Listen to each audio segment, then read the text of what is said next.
What I'd like to do this afternoon is speak about something that we should be grateful for, that perhaps we don't think about all that much. Something that we understand in the Church of God, but perhaps needs a little bit of clarification from time to time. But before I tell you what the subject, actually I'll tell you what the subject is as I give you your pop quiz for the Sabbath. I know you love pop quizzes, right? You all love pop quizzes. The pop quiz, it's a 10-point pop quiz. You may, if you're a note taker, you may write down true or false for each one of the pop quiz questions. And as I get into the pop quiz, you'll see very quickly what the subject of the sermon is this afternoon. Question number 1, true or false? The law of Moses is abolished. True or false? Questions number 2. Christians may disregard the law of Moses. That's number 2. Easy, right? Maybe too easy. Number 3. The law of Moses came from Moses and not from God. The 10 Commandments came from God. That's number 3. The law of Moses didn't come from God. They came from Moses. The 10 Commandments came from God. You're looking at me. You're saying that's a trick one, huh? All right. Number 4. The law of Moses is entirely carnal and not spiritual. True or false? The law of Moses is carnal in its entirety and not spiritual. Question number 5, true or false? The law of Moses is a set of ceremonial laws only. I emphasize that word on the end, only. It's a set of ceremonial laws only. Number 6, this is an easy one. The law of Moses is never quoted in the New Testament. That one's a giveaway, right? Church of God veterans, you guys know this. Too easy. Number 7, Jesus never quoted the law of Moses as having any authority. True or false? Question number 8, true or false? The Apostle Paul never quoted the law of Moses. True or false? You know, Paul, he was very much opposed to the law of God, allegedly. Number 9, the law of Moses was nailed to the cross. True or false? And number 10, the law of Moses is obsolete. The law of Moses is obsolete. Now, I'm not going to ask for a show of hands. I think I know how many you got right, but let's give the key now. And the answers are, of course, all 10 are false. Some of them were partially false. Some of them were obviously false. Some may be a little bit of an overstatement. But what about the law of Moses? How much have you thought about it? What does it mean for us? What does it mean for us as New Covenant Christians in the Church of God today? I did a little bit of research and I began looking at some of the books of the New Testament in particular because, as I'm sure you're aware, now we all are aware of this, I realize, but perhaps we're not aware of just how much this is true, how much the Bible is an intertextual book. The New Testament looks back on the Old Testament and quotes from the Old Testament repeatedly.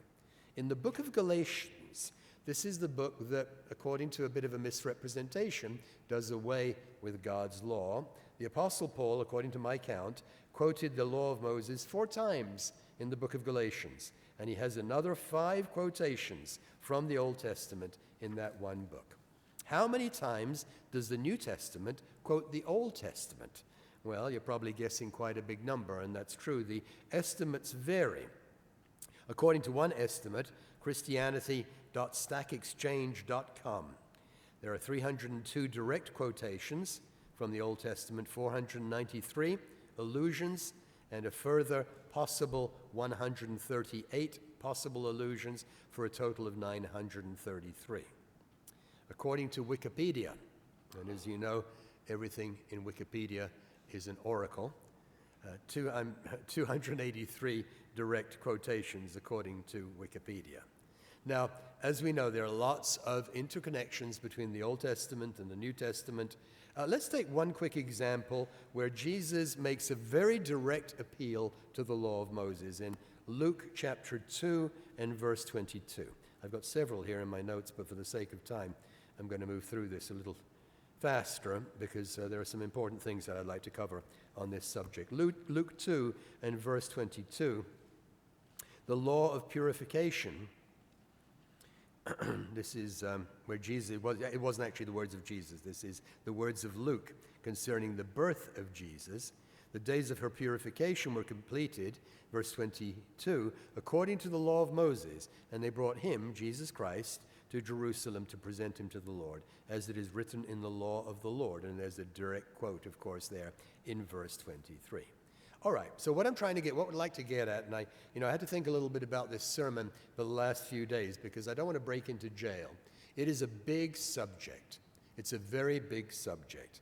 Also, as you probably realize, if you go online and you look at what other people have written on this subject, there's an awful lot of chaff and not that much wheat.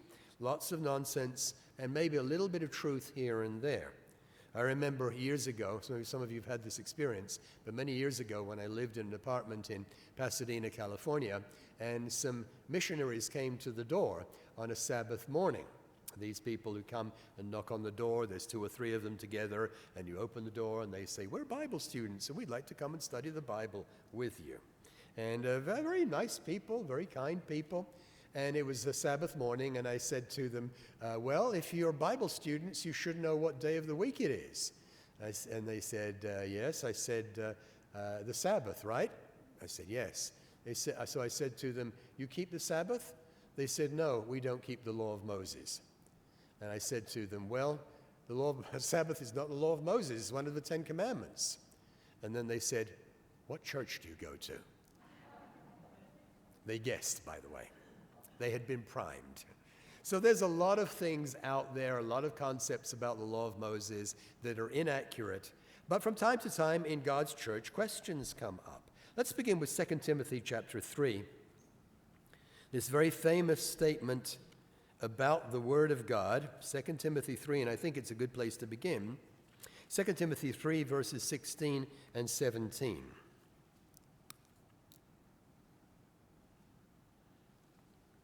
The famous classical statement about biblical inspiration. 2 Timothy 3, verse 16. Paul writes to Timothy, all Scripture is given by inspiration of God and is profitable for doctrine, for reproof, for correction, for instruction in righteousness, that the man of God may be complete, thoroughly equipped for every good work. And of course, we understand that when Paul wrote that to Timothy, little, or perhaps none, it's probably not true to say none, but little of the New Testament had yet been canonized. And so what he had in mind, of course, was what we term the Old Testament. In Matthew chapter 4 and verse 4, Matthew 4 and verse 4, the temptation. Satan came to Jesus and he makes a very important statement. Matthew 4 and verse 4, he answered, Christ said, "It is written, man shall not live by bread alone, but by every word that proceeds from the mouth of God." And that every word, of course, includes the first 2/3 of the Bible, of which much is the law of Moses. So what was the law of Moses? If somebody asked you about that and asked you to give a definition of it, would you be able to give that definition? Well, first of all, the law of Moses is an intricate part of the covenant. Back in Exodus chapter 24, let's go there. I've got a lot of scripture and I'm going to abbreviate a little bit as we move through here for the sake of time. I prayed about this again this morning and I thought to myself, go slowly and don't get too technical. But there are some things that I think we need to review from time to time on the subject. Exodus 24, verses 7 and 8. Very important point of scripture here.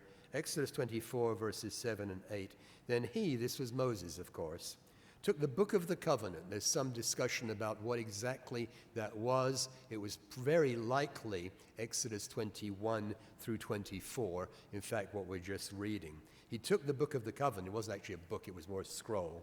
And he read it in the hearing of the people, and then the people said, everything that the Lord has said we will do, and be obedient. And Moses took the blood, and he sprinkled it on the people, and he said, this is the blood of the covenant, which your Lord has made with you according to all these words. So they entered into a covenant with God. The law of Moses is closely associated with the covenant. Again, that raises a question. Can we define the term covenant? What is a covenant? The covenants show up all the way through the Bible, of course. I found a definition this morning, lots of different definitions, but essentially the same, from overviewbible.com. When the Bible mentions a covenant, it refers to a strong, solemn agreement between two parties. So the law of Moses was a part of that covenant.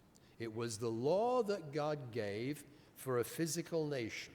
And one of the reasons that it's so difficult to get at this subject and to simplify it is because the law of Moses, in principle, covers everything.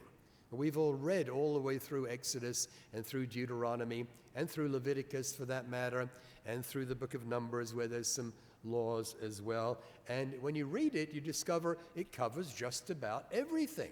It's a big package of laws designed to tell a physical nation, this is how you are to conduct yourselves, to carry things out in a way that is right before God. It covers just about everything, at least in principle.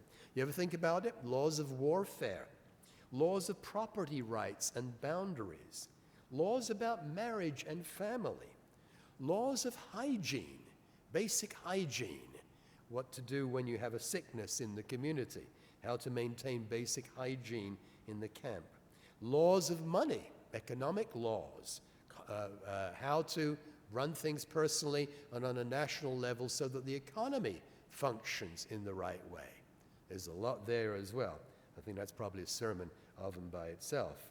Laws about how to keep the Sabbath. Of course, the Sabbath is enshrined in one of the 10 Commandments, but then there's more information about how to keep the Sabbath. Laws about farm animals, tithing laws.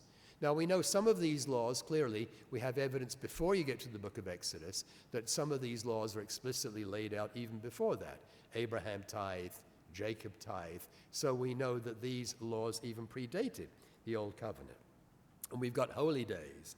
We've got ceremonies and washings and all of that big, long book of Leviticus where the priests are told the things that they must do and when they must wash themselves and how they must wash themselves. Animal sacrifices, sometimes we read over that section. There's even learning there for us.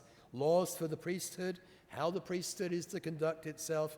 In principle, just about everything. So what do we do with this giant corpus of laws? How do we read it? It's all tailored for a physical nation. In the sermonette, we had a reference to Abraham. Let's turn to Genesis 26 and verse 5. Genesis 26 and verse 5. A very telling comment about our father Abraham. Genesis 26 and verse 5, of course, where God makes this statement to Isaac about his father Abraham. They were nowhere near Mount Sinai yet. There was no nation of Israel for that matter. But God makes an interesting statement about Abraham. He says, because Abraham obeyed my voice and kept my charge, my commandments, my statutes, and my laws. It's a pretty clear statement, isn't it? Abraham was a law-keeping individual. God made known his laws to Abraham. How much did Abraham know? Did he know all of the details that come out, all of those laws that come out later under Moses, as God gives all the laws through Moses? I think probably there were some things added in there that had to be added in for a fairly large number of people that perhaps were not revealed to Abraham. But the essence, the essentials of God's laws were in place even earlier than when the nation came to Mount Sinai. And it's interesting because the wording in Genesis 26 and verse 5 is almost exactly the same wording that we find in Deuteronomy 11 and verse 1. Deuteronomy 11 and verse 1. The book of Deuteronomy, we've covered this at FI Online. This is the book where God goes back over the laws with Moses. There are some things that are new there. There are some things that are given a little bit of a slightly different emphasis in the book of Moses, the book of Deuteronomy, as they're getting ready to enter the promised land. But in Deuteronomy 11, verse 1, and the fascinating thing here is that the wording is almost exactly the same as in Genesis chapter 26 that we just read. Deuteronomy 11, verse 1. Therefore you shall love the Lord your God and keep, and now look at this listing of words, his charge, his statutes, his judgments, and his commandments always. And guess what? If you look into the Hebrew for all of those words, they're virtually identical, with the same wording back in Genesis chapter 26, where it says, Abraham kept the laws. So whatever Abraham was aware of was in its essence the same as what is later recapped in the book of Deuteronomy. One of the great blessings we have in God's church is that we understand the continuity of the Bible, from Abraham down through national Israel, down through the testimony of the prophets, and down into the New Testament. We know that the essentials of God's law remain the same. Now, of course, that doesn't answer all of the questions. That still leaves us sometimes in reading some of the laws of Moses, and we scratch our heads and we say, well, okay, does this say anything to me? Because, of course, when Moses comes on the scene and when a nation is formed, it's just that. It's a nation. And you and I are part of a church today. So we're different from ancient Israel. They were a physical nation. We're a spiritual nation. We function a little differently. We're endowed with God's Holy Spirit. What I'd like to do then is turn to the book of Exodus and look at some of these laws. Let's begin in Exodus chapter 20 and verse 1, because there's a very obvious point here. I don't want to belabor the obvious, but it is worth taking note of. Exodus 20 and verse 1, because this is the most obvious difference between the Ten Commandments and the laws of Moses. Exodus 20 and verse 1. And God spoke all these words, saying. What does it not say? It does not say, and God spoke to Moses, saying, speak to the children of Israel and say to them.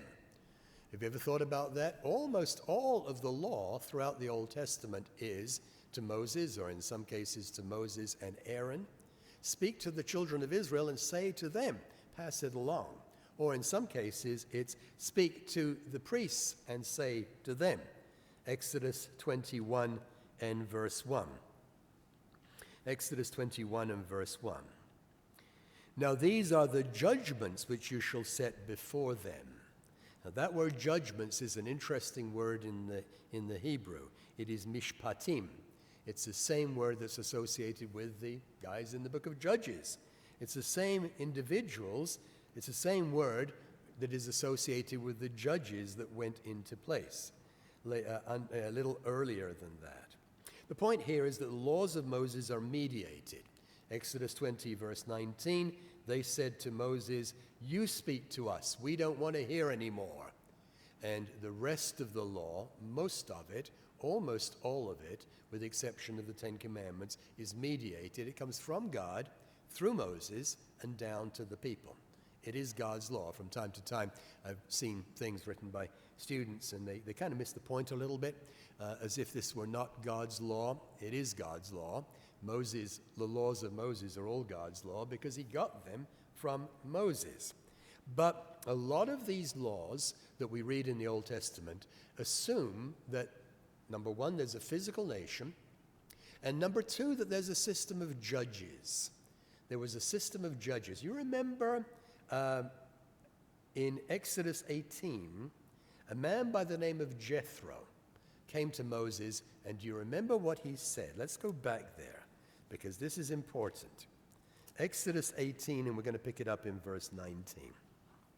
It's important because it helps us to understand the law of Moses through the book of Exodus, and for that matter, elsewhere in the Pentateuch. Exodus 18, beginning in verse 19. This is Jethro, Moses' father-in-law, who comes to him and he says, what are you doing? Because they had these difficulties within the community and they had to have decisions rendered. You're going to wear yourself out. Moses is there from the time the sun comes up in the morning until the time the sun goes down at night, and Jethro says, what you're doing is not good. Exodus 18, verse 19. Exodus 18 and verse 19. Jethro to Moses, listen now to my voice. I will give you counsel, and God will be with you. Stand before God for the people so that you may bring the difficulties to God, and you shall teach them the statutes and the laws, and show them the way in which they must walk and the work that they must do. Moreover, now here's the important part, verse 21, You shall select from all the people able men, such as fear God, men of truth, hating covetousness. Interesting string of adjectives there. Isn't that interesting? I mean, when you really look at that, you realize, well, it's the same kind of qualifications for New Testament leaders in the Church of God. And by the way, when COGWA was founded about 10 years ago, we did a study on these words here in verse 21. Men of truth, hating covetousness, able men. We looked at what all of those things meant. We said this is, of course, what the church should have in its leadership and those who serve the church. And place such over them to be rulers of thousands, rulers of hundreds, rulers of 50s, and rulers of 10s. And let them judge the people at all times. It will be that every great matter they shall bring to you, but every small matter they themselves shall judge.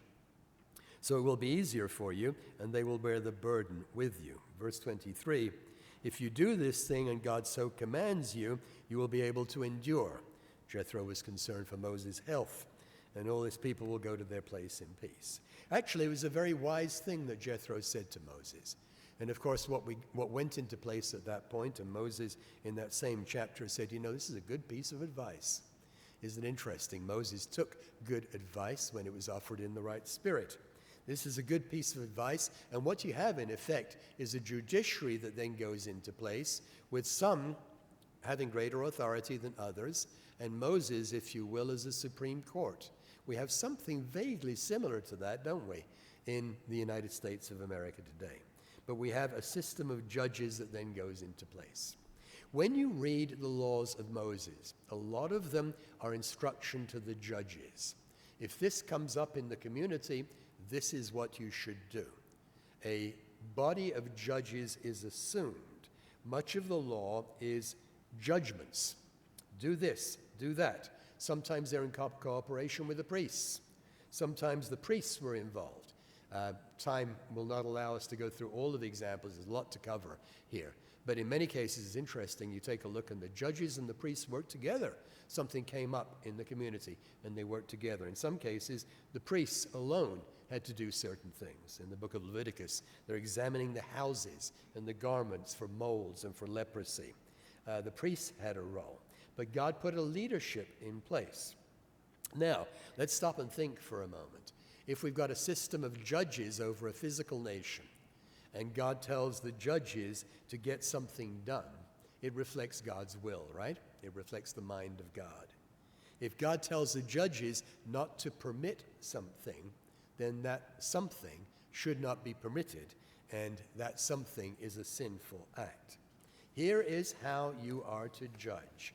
That's what we come to as this is set up. What I'd like to do then is take a look at an important section of Scripture. We're really right there. In the book of Exodus, beginning in chapter 21 through chapter 24, we're right in the heart of the covenant. This is referred to as the book of the covenant. And the questions that come up, of course, are sometimes, well, how does this relate to us? We're in the Church of God, 21st century. We're geographically distanced from it all. We're historically distanced from it all. What does it mean when there's a cultural distance as well? Let's take a look at a few of these. We can't go through all of them. We'll be here for a long time. But Exodus 23 and verse 1. Exodus 23 and verse 1. Fascinating laws, wise laws, righteous laws. Exodus 23, verse 1, you shall not circulate a false report. There's an important law. Don't circulate a false report.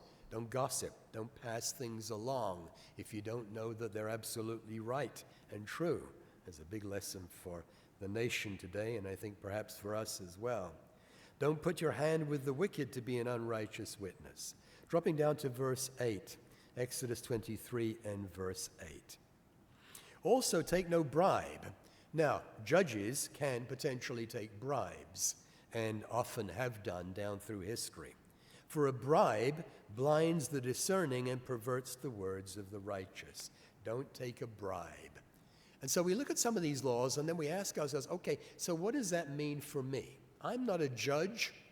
I'm not in a position of rulership, at least not in secular government. What does it mean for me? And then we have to ask ourselves, is it possible for me to take a bribe in some way, shape, or form? Somebody wants to curry favor. somebody flatters, somebody gives a big gift. Sometimes these things can pervert judgment.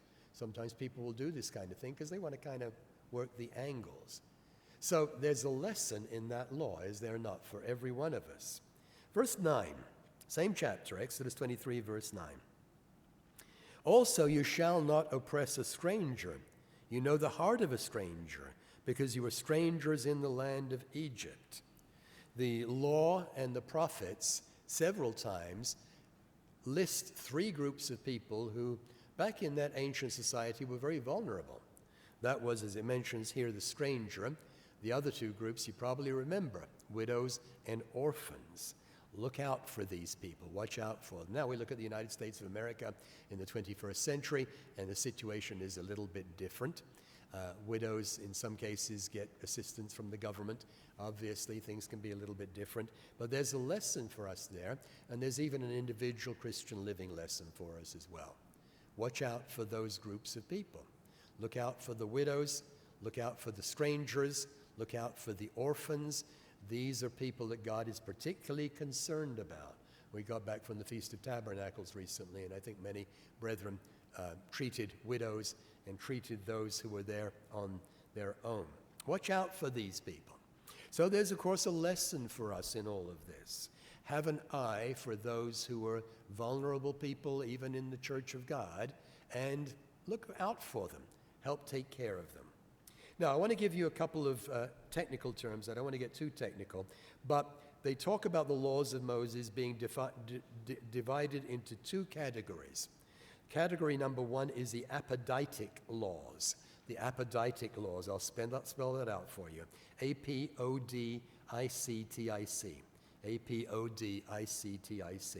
Apoditic laws are laws that say simply, do this or don't do this. And there's no penalty attached to them. Apoditic laws. The other category of laws is referred to as casuistic laws. Casuistic. Casuistic laws. And again, the casuistic laws are for the judges to read and to put in place in this physical nation. And the casuistic laws take this kind of a form. If this happens, then this is what you do. And often, of course, it's going to be bad things, sinful actions. If somebody does this, then do this. And there is a range of penalties under the law of Moses. So let's read a few more of these. Exodus 22. Exodus 22 and verses 14 and 15. Exodus 22, verses 14 and 15. Now think about this from the point of view of the judges, and then let's think about it from our point of view. We're not judges in ancient Israel. We're not judges in the United States of America, but there's something here for us. Exodus 22, verse 14. If a man borrows anything from his neighbor, and it becomes injured or it dies, the owner of it not being with it, he shall surely make it good. Now, really, this is an instruction for the judges. I think it sort of assumes there's some kind of a hearing. They come before the judges, and this is what the judge is supposed to do. It's in effect a fine. Make good.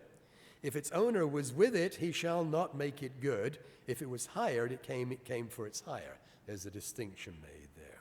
All right, so we read that, and we say, okay, what does that mean for me? Under that system of the law of Moses, if somebody was in possession of someone else's property and something happened to it, they had to make good, and presumably the judges were instrumental in making it good. Now, I think the lesson is really pretty obvious, isn't it, what that means? It means for you and for me that we're to be careful with the property of other people. There's a Christian living lesson there for us. Do we see how some of these laws, I want to take a couple more examples, we see how some of these laws cast in the form of a law for a national entity tell us something as individual Christians in the church today. Exodus 21, verse 17. Exodus 21, verse 17. He who curses his father or his mother shall surely be put to death. Now, we look at that and we say, okay, hopefully nobody in the church would ever do a thing like that. It, of course, derives straight from the fifth commandment. What we note, however, is that there's the death penalty associated with that, and it derives from the fifth commandment. Sometimes this does happen. I'll make a confession. Many years ago, when I was working from home and I switched on the TV in the middle of the afternoon, I came across one of those TV programs. You know the type that I'm referring to? So if you don't, more power to you, where people come on TV and they're doing stuff like this. Yes, I wasn't looking for it. I'm not a Jerry Springer fan, in case you don't know who I'm referring to. But there are people who live that way and do this kind of thing. All right, let's drop down here to Exodus 22, verse 21. Exodus 22 and verse 21. You shall neither mistreat a stranger nor oppress him, for you are strangers in the land of Egypt. You shall not afflict any widow or fatherless child. If you afflict them in any way and they cry out at all to me, I will surely hear their cry, and my wrath will become hot, and I will kill you with the sword. Your wives shall be widows and your children fatherless. And again, we've got this fascinating emphasis on these three groups of people. Now, in the Church of God, these three groups of people are, for us as a church, individually, local congregations, people that we have to watch out for. Widows, orphans, and strangers. But there's a flip side to this, and it's something that I think probably many of us understand. I won't ask for a show of hands, but this has happened to me. You ever been in one of those situations where life is difficult and you're facing a really, really difficult trial and you need people to pray for? Here's something that I think many of us are aware of. Look at what it said there. It said, if they cry out to me, I will hear. So when you're going through a really, really tough time in your own life, talk with some of the widows in the church and say, would you please pray about this? It is very, very effective. But anyway, we get back to those casuistic laws of the kind that, if this happens, then this is what you're supposed to do. If this takes place in the community, and there is a series of different penalties under the law of Moses, the judges could at least in principle impose capital punishment. Yeah, somebody could lose their life under the law of Moses. It was a national system, and someone could be put to death for certain things. One of the reasons why someone could be put to death was apostasy, by the way. Obviously, I'm not going to go around the neighborhood, and you're not going to go around the neighborhood looking for the people with the trees in their front yard. And, we don't carry out the death penalty within our communities. But apostasy was punishable by capital punishment. There was a system of corporal punishment, apparently often substituted by fines rather than absolutely the corporal punishment. But there was a system of fines as well. The judges in ancient Israel could impose fines for certain things that were done. The point that I'm getting at here, when we read these laws, where God says, don't let this happen, if it happens, then you impose this penalty. We look at the first part of it, and the first part, guess what, is something that we must not do. It defines sin. The fact that we don't have judges in that national sense in the church today doesn't mean we can disregard those laws. We do have, of course, sometimes from time to time to have to judge certain matters in the church, but the role of ministers in the church is not exactly the same as the role of the judges in ancient Israel. Let's take a look at another example here. We just looked at the widows and the orphans and so on. Let's look at Exodus 22, verse 26. Exodus 22, verse 26. This is the kind of way that we read the laws of Moses. Exodus 22, verse 26. If you ever take your neighbor's garment as a pledge, return it to him before the sun goes down. If you've ever been in the Middle East, at times of the year it can get very, very cold. You'd be surprised how cold it can get there. Give him his garment before the sun goes down. Wait a second. He owes me money. I have the right to hold on to his garment, don't I? He owes me. Verse 27. That is his only covering. It is his garment for his skin. What will he sleep in? And it will be that when he cries to me, I will hear, for I am gracious. Now, again, this is something you look at and you say, okay, direct application for me. Somebody owes me money. I'm going to, take away their nice leather coat and refuse to return it to them, and they're out at night and they're going to freeze to death. Well, obviously there's a lot more to be derived from this. Deuteronomy 24, verse 6 has something very similar. Deuteronomy 24, verse 6. Deuteronomy 24 and verse 6. No man shall take the lower or the upper millstone in pledge, for he takes one's living in pledge. This is someone who's grinding meal. Deuteronomy 24, verse 6. Someone grinding meal, and this is his sustenance for him and his family. Hold on, buddy, you owe me money. I'm going to take the garment that you owe me. I'm going to take the garment off your back because you owe me. I'm going to take the millstone. And he comes to you and he says, wait a second, please. He pleads with you and he says, please don't do that. You take the millstone, I can't grind the grain. I can't grind the grain. I can't feed my family. We'll all starve. Tough luck. I don't care. Obviously, what we're reading about there is the law that enjoins us to extend some mercy in that kind of a situation. Again, application for us today? Well, from time to time in our business dealings, maybe we should be a little bit merciful. Somebody comes to us and they say genuinely, and they owe us a little bit of money, and they say genuinely, look, I'm really, really sorry. I know I owe you some money. I'm going to do my best to get it to you, but at present I can't. We're really in a very difficult situation. It's a judgment, isn't it? We're judges as well. Don't be too hard-nosed. Don't be too hard-nosed in things like this. Exodus 22 and verse 28. Exodus 22 and verse 28. Exodus 22 and verse 28. Says here, right in the heart of the book of the covenant, you shall not revile God. Don't revile, don't curse God, nor curse a ruler of your people. Have respect for the rulers of your people. Have respect for God. And that probably rings a bell, right? You remember that comes up in the New Testament? I won't give you a pop quiz. You probably remember where. It's in the book of Acts.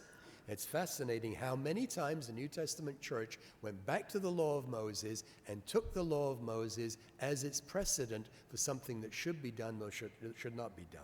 I'll show you. Acts 23 and verse 5. Acts 23 and verse 5. This is the Apostle Paul in the latter part of the book of Acts.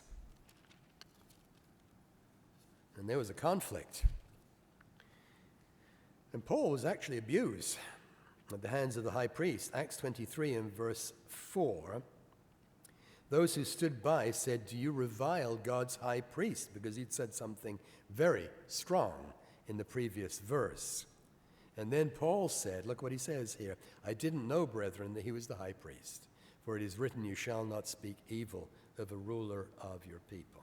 It's really amazing when you sit down. Again, it's beyond the scope of one sermon, but when you sit down to read all the way through the New Testament, just to see how many times the New Testament church made decisions based on the law of Moses. This happened over and over and over again. One of the questions that I think it would be good for us to stop and ask ourselves is, if we didn't have the law of Moses, would we as New Covenant Christians be unable to discern sin and righteousness in certain areas? Are there things that we have to have spelled out for us as they are in the law of Moses, even as New Testament Christians? There are some things that obviously carry forward that are easy to figure out. Parts of the law like the holy days, which came via the priests and go on into the New Testament church. Tithing, the method for financing the temple and so on, tabernacle at first, and then becomes the method for financing the work of the church. These things were given prior to the Levitical priesthood. I heard many years ago of one man who was grappling with this question. And he said, you know what I'm going to do? I'm going to sit down with my Bible, and I'm going to take two markers. One may be red, one may be blue. And I'm going to go through all of the laws of Moses. And I'm going to mark the inapplicable ones with the red marker. And I'm going to mark the applicable ones with the blue marker. And then we've got it all nice and clean, and we can see which ones we're supposed to read and which ones don't really say anything to us or are not applicable. I think that approach is probably not very successful. Let me show you why. Exodus 21. Exodus 21 and verse 28. Again, every scripture has an intent behind it. Exodus 21, beginning in verse 28. Exodus 21 and beginning in verse 28. Here's an interesting law. You've read this one, I'm sure. Did you scratch your head when you read it? If an ox gores a man or a woman to death, the ox shall surely be stoned, and its flesh shall not be eaten, but the owner of the ox shall be acquitted. Now again, note that it's couched in terms which are instructions for the judges. You've got someone who owns an ox, and this ox gored someone in the community, and this person died. What are you supposed to do? Verse 29. But if the ox tended to thrust with its horn in times past, and it's been made known to its owner, and he's not kept it confined, so it has killed a man or a woman, the ox shall be stoned, and its owner shall also be put to death. So this was serious business, wasn't it? This brought capital punishment under the law of Moses, as it's enjoined here. If there is imposed on him a sum of money, he shall pay to redeem his life, whatever is imposed on him. So some jurisdiction was granted to the judges. Whether it is gored a son or gored a daughter, according to this judgment it shall be done to him. And then he goes on to talk about the male or the female servant. Now, I won't ask for a show of hands. I don't own oxen. I won't ask whether any of you do. But I'm guessing that most of us own a motor vehicle. And so when we read a law like this and we say, okay, does this say anything to me? Here I am. I'm a Christian, 21st century. I attend the Church of God, and I don't have an ox, so I can read right over it. But wait a second. There's something here, isn't there, obviously? And that is that most of us own a motorized vehicle. And motorized vehicles can be every bit as deadly as oxen could be back then. So the lesson for you and for me is keep the motorized vehicle in good condition. And when you drive, drive carefully. From time to time, people are careless. From time to time, people don't pay attention. I'm amazed at how many times I'm watching people on the road. They've pulled up at a traffic light and they've got their cell phone out in front of them. I believe that those of us who work for the church are not permitted to be playing with our cell phones while we're driving out on church business, unless it's hands-free. Automobiles, industrial machinery, anything that could cause harm, be careful with those things. Drive carefully. It looks like a law about oxen, but it has a much broader application. Now, speaking about oxen, let's go to 1 Corinthians chapter 9. 1 Corinthians chapter 9, where we get one of these fascinating intertextual observations, and it's applied directly to the church. 1 Corinthians 9 and verse 7. 1 Corinthians 9 and verse 7. The Apostle Paul writes, where he's talking about the church and the ministry, whoever goes toward his own expense, who plants a vineyard and does not eat of its fruit. Isn't that interesting? He's making reference to the Levitical law. Who tends a flock and doesn't drink of the milk of the flock? Do I say these things as a mere man, Paul says? Doesn't the law say the same thing? It's written in the law of Moses, you shall not muzzle an ox while it treads out the grain. Guess what? He's quoting straight from the law of Moses. It's Deuteronomy 25 and verse 4. Is God concerned about oxen? Well, yes, I'm sure he is, but Paul saw a broader application in it than just oxen. Or does he say it altogether for our sakes? For our sakes, no doubt, as it is written, that he who plows should plow in hope, and he who threshes in hope should be partaker of his hope. And so from that, and from other scriptures as well, we see that the Bible makes clear that it is right for the church to have a ministry that's employed by the church. In fact, I think when you look at the history of the church over the last 30, 40 years or so, having an employed ministry has really given a tremendous benefit to the church and has brought stability to the church. So it goes beyond oxen, doesn't it? All right, now again, I won't ask for a show of hands, but I'm guessing if I did, I would see a number of hands going into the air. Have you ever heard anybody say the following? In the Church of God, you pick and choose. You ever heard that? Some are looking puzzled. Okay, good. Some are nodding. In the Church of God, when you go through all of these laws, you just pick and choose. Well, and it's the criticism that has been leveled against us. And of course, the criticism is false and it's untrue. What do we teach about the law of Moses? We regard it all as holy. It came from God. God gave it to Moses and passed it along to Israel, and it is all holy. It comes from the mind of God. Man shall not live by bread alone. Now I'd like to give you a quote from someone that I learned from many years ago. It stayed with me, by the way, and in teaching in the classroom, I try to remember the valuable observations that I've learned from my teachers. A man who was a minister in the church, he's long since deceased, Dr. Herman Hay. I think I can quote it verbatim, at least part of it. And I tried to hold on to this, and I found it to be very valuable. We look at it all according to its intent and purpose. We look at it all according to its intent and purpose. And I've tried to hold on to that. I don't remember the words that he said right after that, something along the lines of, we apply it where we are able to apply it. Some things are easily applied in the church. Holy days, Sabbaths. Now, they came about in ancient Israel. They predate Israel to some extent, but they carry forward into the New Testament. Those are a no-brainer. But we look at it all according to its intent and its purpose.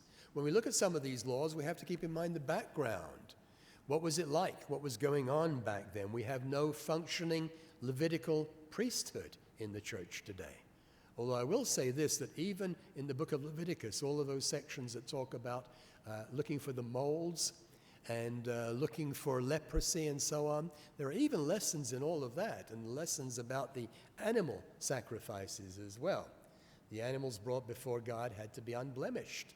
They had to be perfect because God demands a standard. But we have no functioning Levitical priesthood in the church today. This point is made in the book of Hebrews, Hebrews chapter 7. Again, I think there's a sermon there on it, of them by itself. Hebrews 7, Hebrews makes the point that the Levitical system in its letter isn't really necessary to be carried out in the church today. Hebrews 7 and verse 11. Hebrews 7. Therefore, if perfection were through the Levitical priesthood, for under it the people received the law, what further need was there that another priest should arise according to the order of Melchizedek, and not called according to the order of Aaron? The priesthood is changed, and there's a change of the law of the priesthood.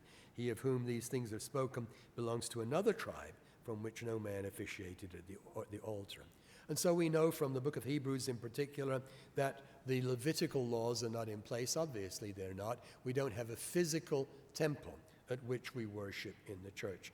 Nevertheless, when you read some of those laws, there's still quite a lot to learn there. It's also part of our Bible study, by the way. I realize most of us we don't immediately go to the book of Leviticus as part of our personal Bible study, but perhaps we should from time to time, because there are things to be learned there as well. The New Testament describes this as a priesthood. Then there are other laws that have a cultural background to them. The marriage laws. And here's one area where when we cover them in class, sometimes the young ladies will raise their hands and say, well, is that what it says? Well, yes, that is what it says. But the laws pertaining to marriage in the Old Testament reflect a different concern, especially for women back then in Old Testament Israel.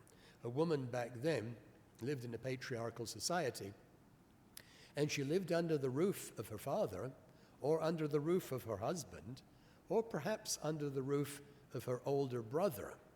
If she didn't do one of those things, she had nowhere to go. And so when we read all of those laws about marriage and laws pertaining to women in the Old Testament, we have to keep that in mind. It wasn't possible for a woman in that patriarchal society to go out and get a job and buy her car and have her own house or her own condo or whatever. And of course, in the modern world, some women they live that way, and some may never marry.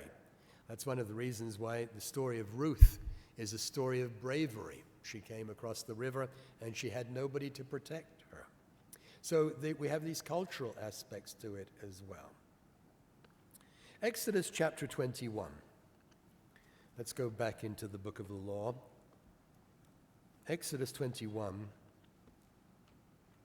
Once again, let's take a look at another one of these laws. Slavery, indentured servitude. There's a big subject. I think there's maybe a sermon there as well. Slavery as practiced under the law of Moses was really quite different from slavery as was practiced in the 20th century. Quite different. It was motivated differently. Slavery and indentured servitude. Again, we read some of these laws and we say, okay, well, what does this say to me? Well, back in ancient Israel, if you did badly with your finances, you could become an indentured servant to a fellow Israelite. And then there were laws for the protection of that person. Exodus 21, these are the judgments which you shall set before them. If you buy a Hebrew servant, he shall serve for 6 years. In the 7th year, he goes out free and he pays nothing. He comes in by himself, he goes out by himself. If he comes in married, his wife goes out with him. His master has given him a wife, and she's borne him sons or daughters. The wife and her children shall be her master's, and he shall go out by himself. But if the servant plainly says, and he would have said this many times, I think, I love my master, my wife, and my children, I will not go out free. Then this fascinating ceremony where the master brings him to the judges, and he brings him to the door, and he makes the hole in the ear, and he serves him forever. There was obviously a kind, caring relationship between the indentured servant and his master. Exodus 21, verse 12. Exodus 21 and verse 12. Here's one of these distinctions that have come down into our modern legal system. Exodus 21 and verse 12. You ever been in a law court? You ever been to a law court and heard a hearing for a homicide? Exodus 21 and verse 12. He who strikes a man so that he dies shall surely be put to death. There was capital punishment for homicide. However, if he didn't lie in wait, but God delivered him into his hand, I will appoint a place where he may flee. And this is where these famous cities of refuge went into place. Why? Well, because there is a difference between conspiring and plotting and getting someone and killing them, and then killing that person by accident. One is murder, and the other is manslaughter. And this is, of course, one of the distinctions that have come forward in the law code of the United States of America. Verse 14, if a man acts with premeditation against his neighbor, there's the definition of murder, to kill him by treachery, take him from my altar that he may die. So, this is one of the things that we've actually brought in to the law code of this nation, which is the distinction between murder and manslaughter. Was it intentional? Was it intentional? If it wasn't, it's a much less serious matter.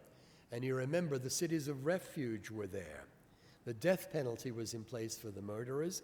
But if you killed someone accidentally, you had the option of fleeing to the city of refuge.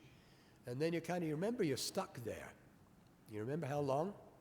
You're sitting there hoping that the high priest is not working out and that he's not taking his vitamins, because you're stuck there in the city of refuge until the high priest dies. So you're deprived of your freedom for a certain amount of time because, after all, you were careless. But it isn't the automatic death penalty. A loss of freedom, not a loss of life. Question that I broached a little while ago. If we had no Old Testament, if we had only the New Testament, if we couldn't read the law of Moses, now the law of Moses is quoted frequently in the New Testament, but if we couldn't read it, would there be certain things that we would be unaware of? Would there be certain matters of sin and righteousness that we would have difficulty to identify? Do we have to have the law of Moses to identify certain things? I believe the answer to that question is yes. The law of Moses gives us detail about what is right and what's wrong in God's sight. Let me give you an example. Let's go to 1 Corinthians chapter 5. 1 Corinthians chapter 5, and you're, I think, aware of this one. We probably spend more time in 1 Corinthians than in Leviticus, for example. 1 Corinthians 5, I think you know the story. Mr. Johnson has covered this in FI Online. The church in Corinth was not a happy church. It had a lot of problems, a lot of internal difficulties. In 1 Corinthians 5 and verse 1, Paul writes, it's actually reported that there's sexual immorality among you, and such sexual immorality that is not even named among the Gentiles, that a man has his father's wife. And Paul says, this is not right. You've got to do something about it. Now, where is the prohibition against a man living with his father's wife, his stepmother? And the answer is, it's back in the law of Moses. It's in Leviticus chapter 18, and it's in Leviticus chapter 20. There is the prohibition against that kind of a relationship. But in actual fact, when you go back there, there's a whole long list of them which inform us in the church today about what kind of a relationship God disapproves of, what sort of a relationship between human beings should not be allowed. And so, you wonder, if we didn't have those scriptures back in the book of Leviticus, whether we would understand that. Some of that has to be applied occasionally in the church today. I'll just digress a little bit here. 1 Corinthians 5, at the end of the chapter, Paul goes through all of this and he says, this man's got to be put out of the church. Look at the end of the chapter, 1 Corinthians 5 and verse 13. It's an interesting little detail. Paul writes, but those who are outside God judges. Therefore, put away from yourselves the evil person. Where's he quoting from? Answer the law of Moses. It's straight out of the book of Deuteronomy. And he takes that as his authority for putting this man out of the church. So we have in the law, we have 2 great commandments. We have 10 commandments. And then according to Jewish tradition, we have 613. That's the way the rabbis have counted them. Mitzvot, or laws generally, beginning with the 2, then down through the 10, and coming down to 613. In actual fact, that number is a little bit false. Why? Because the New Testament is also a book of law. There are lots of do's and don'ts in the New Testament as well. But who was it who said, love God with all your heart, all your soul, and all your strength? Who said it? Who said you are to love your neighbor as yourself? Where does it show up? Answer, both of these show up in the law of Moses. Deuteronomy 6 and verse 5. The first great commandment. Deuteronomy 6 and verse 5. Deuteronomy 6 and verse 5. Now remember, this is mediated by Moses. You shall love the Lord your God with all your heart, with all your soul, and with all your strength. That's a lifetime undertaking alone. And then Leviticus 19 and verse 18, the second great commandment. Leviticus 19 and verse 18. You shall not take vengeance, nor bear any grudge against the children of your people, but you shall love your neighbor as yourself. I am the Lord. So who first said it? Answer, Moses. Now, I know Jesus pre-existed and Jesus Christ gave this to Moses, but the point I'm making here is that these 2 great laws, and they are the 2 big ones, they're the 2 big laws that should regulate everything in our lives, were given from God to Moses as part of the law of Moses. And they show up in the New Testament. In Mark chapter 12, of course they're quoted repeatedly in the New Testament. Mark chapter 12, beginning in verse 28. Mark 12, beginning in verse 28. Then one of the scribes came, and having heard them reasoning together, perceived that he, Jesus, had answered them well. And he asked him, which is the first commandment of all? He comes to Jesus as his teacher, as his rabbi. Tell me which are the biggies. I want to know which are the biggies. Which is the first commandment of all? And Jesus answered him, the first of all the commandments is, Hear, O Israel, the Lord our God, the Lord is one. Or the Lord alone, as is probably better translated. And you shall love the Lord your God with all your heart, with all your soul, and with all your mind, and with all your strength. He's quoting the two great commandments. This is the first commandment, and the second is like it. You shall love your neighbor as yourself. There is no other commandment greater than these. And then look at what takes place after this. The scribe said to him, well said, teacher. Give you an A. You've spoken the truth. There is one God, and there is no other but he. And to love him with all your heart, with all the understanding, with all the soul, and with all the strength, and to love one's neighbor as oneself is more than all the whole burnt offerings and sacrifices. And when Jesus saw that he answered wisely, he said to him, you're not far from the kingdom of God. Two great commandments. Love God and love your neighbor. 10 commandments. And then many of these other laws, the laws of Moses, which derive from that. We can read them, and we can get things out of all of them. One of the good things that we've had in God's church, one of the wonderful things in our understanding of the plan of God, is that the law of God has a constancy to it. No, it's not always letter identical, because of course we have no Levitical priesthood, but there's a constancy to the essence of God's law. From Abraham down to Moses, to Jesus' disciples, down to the New Testament church. There's something wonderful about these laws, and they're unchanging. That's as we move to finish us off in Psalm 19. Psalm 19. Psalm 19. Beginning in verse 7. Psalm 19, verse 7. The law of the Lord is perfect, converting the soul. Changes you from inside. Isn't that an interesting observation? The testimony of the Lord is sure, making wise the simple. We heard about that wisdom as expressed by David in the sermonette.